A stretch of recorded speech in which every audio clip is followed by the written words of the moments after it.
Creativity and community are absolutely vital in challenging times. Welcome to Syncreate, a show where we explore the intersections between creativity, psychology, and spirituality. We believe everyone has the capacity to create. Our goal is to demystify the process and expand the boundaries of what it means to be creative. We talk with visionaries and change makers and everyday creatives working in a wide range of fields and mediums, from the arts to science, technology, and business. We aim to illuminate the creative process, from imagination to innovation and everything in between. I'm Melinda Rothouse, and I help individuals and organizations bring their dreams and visions to life. Hi, I'm Charlotte Gulick, and I'm a writer, educator, and writing coach. We are the co-authors of a book on the creative process, also called Syncreate. At Syncreate, we're here to support your creative endeavors. If you have an idea for a project or a new venture, and you're not sure how to get it off the ground, find us at syncreate.org. Our book, now available in both print and audiobook format, walks you through the stages of the creative process so you can take action on your creative goals. We offer resources, creative process tools, and coaching to help you bring your work to the world. Our monthly creativity coaching group has begun. We'd be delighted for you to join us. We'd also love to hear your feedback on the show. Please drop us a line at info@syncreate.org. We're looking for feedback on how we can improve the show, what's resonating for you, and what future topics you'd like us to cover. Welcome back to the Syncreate podcast. We're so excited you're here. Today, we want to talk about the process of recording the audiobook version of the Syncreate book. And it was hilarious. It was. We had a lot of fun. So we just did that. When was that? That was the end of last year, right? October. Oh, October. Gosh. It was that long ago. So yeah, so we recorded it and it is now out there in the world, available on Audible or wherever you find your audiobooks. So we wanted to give you a little behind the scenes peek. Like, you hear a finished audiobook and maybe you hear the authors narrating it and you know, it sounds seamless. The process itself is not quite so seamless. So we wanted to give you a little peek behind the curtain of what the creative process of narrating an audiobook is actually like. I think it's important for folks to know the context. So you have a degree in performance studies. Is this not true? That is correct. You perform quite a bit with your band. Yes. And so you bring a lot of experience to performance and thinking about the audience experience, correct? Yes. Let's just say Charlotte does not have a degree in performance studies. So we came into this project with very different levels of ability and expertise.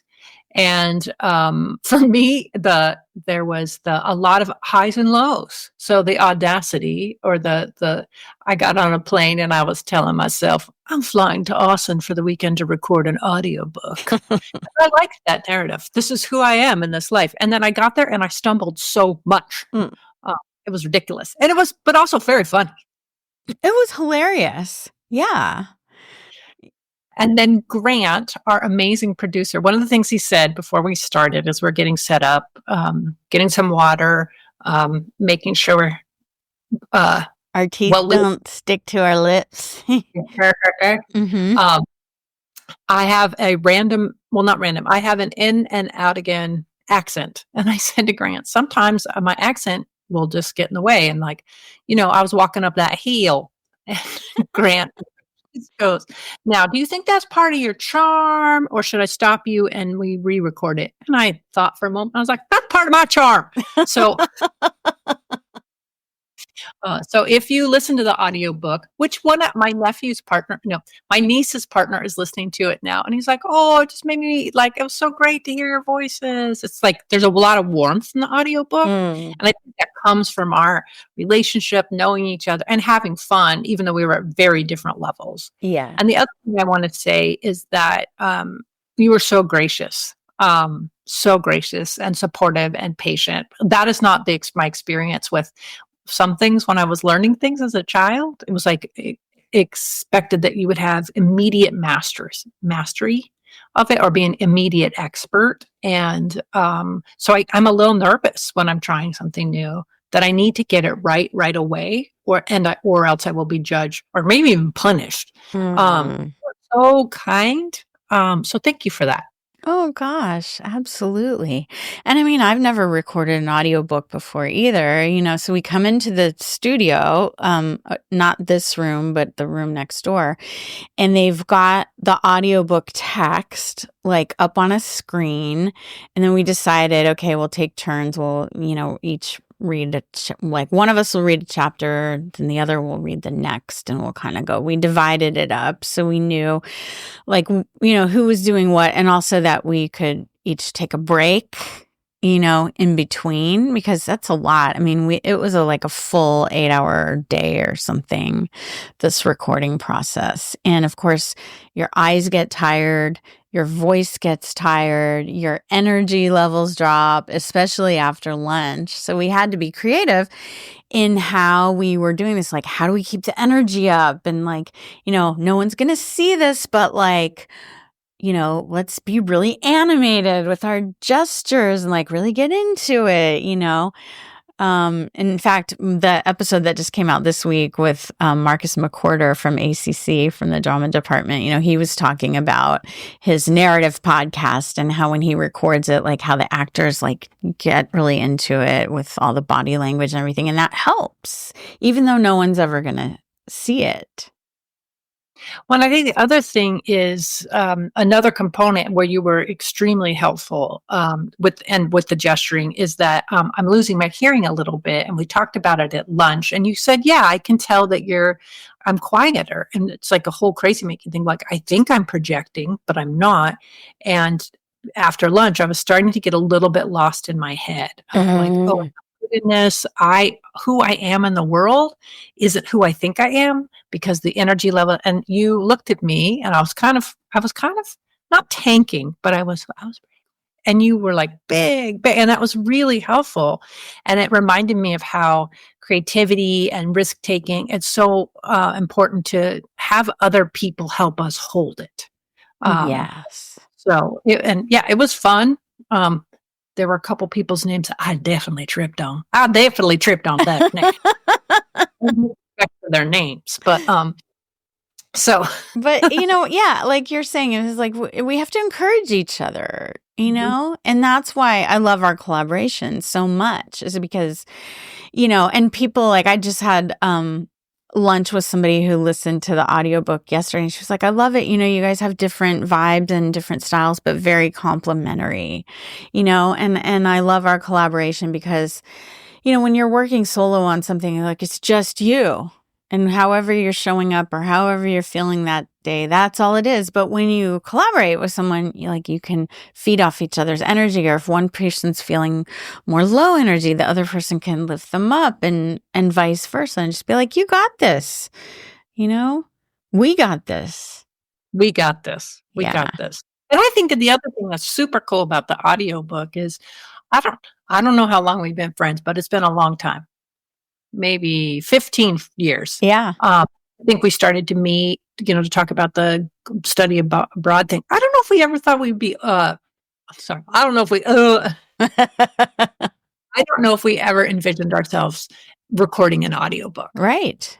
That's true.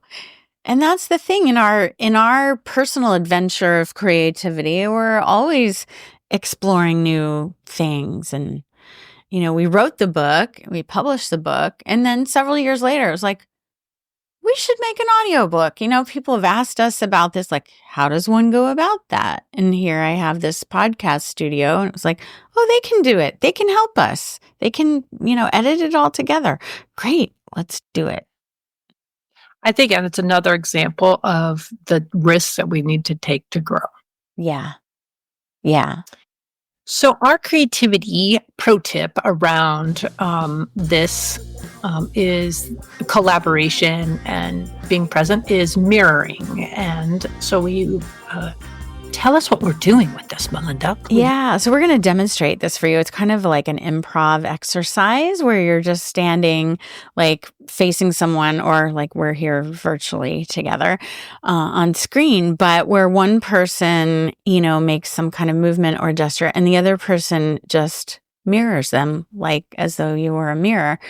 And it's an exercise of really paying attention and following and like tuning in to the other person. So let's try it, Charlotte. Like famous Marx Brothers. Oh, there's maybe. Yeah. Yeah, Right. exactly. Okay. Yeah. So what do I do now? Okay. Well, you just do anything and I'll mirror you. Oh my God, it's making me laugh so much. Then the reindeer said,